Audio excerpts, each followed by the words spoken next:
Il-konsum ta' droga tant sar sitwazzjoni serja li aġenzija setqa fl-aħħar snin ġiet affiċinata minn persuna partikolari li weħida nefqet mal-20,000 euro għal konsum tal-kokaina li sar fuq weekend wieħed waqt funeral ta' persuna qrib tiegħu. Partis ta' mamudija, tiġijiet, funerali, iva.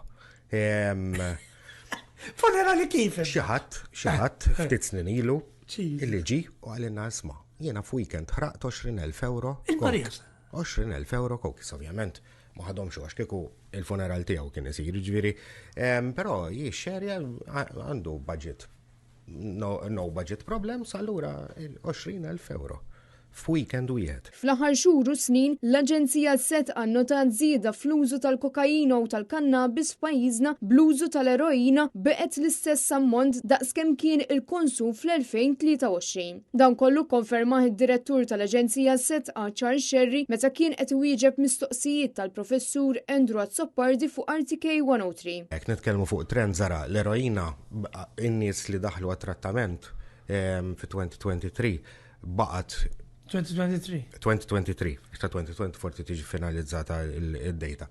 Baqgħet l-eroina, però il-kokaina u l-kannabis żdiedu fl-inċidenza tagħhom.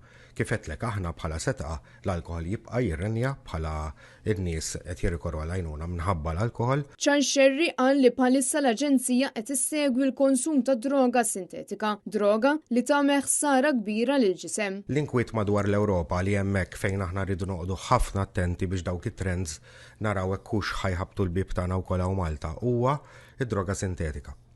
Droga bħal-mija l-fentanyl li qed nitkellmu fuq potency qawwija ħafna u fatali. Pinnoli daw jew x'forma jieħdu?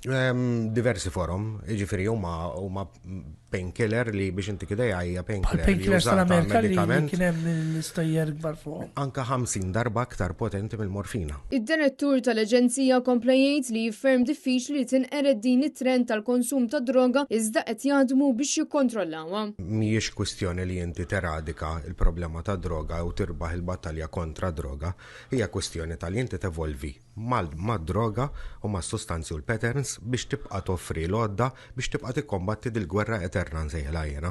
Ġifieri ma naħsibx li qatt nistgħu neredikawha dil-problema. Intant fl-aħħar jiem waqt intervista oħra, l-Ispettur Jonathan Patch qal kif Malta qed tkompli tkun punt ċentrali għat-traffikar internazzjonali ta' droga, partikolarment tal-kokaina li tgħaddi mill-Amerika t'isfel lejn l-Ewropa u l-vant tal-kontinent. Bir-realtà dejjem tigrava ta' kif pajjiżna qed jintuża l-operazzjonijiet kriminali.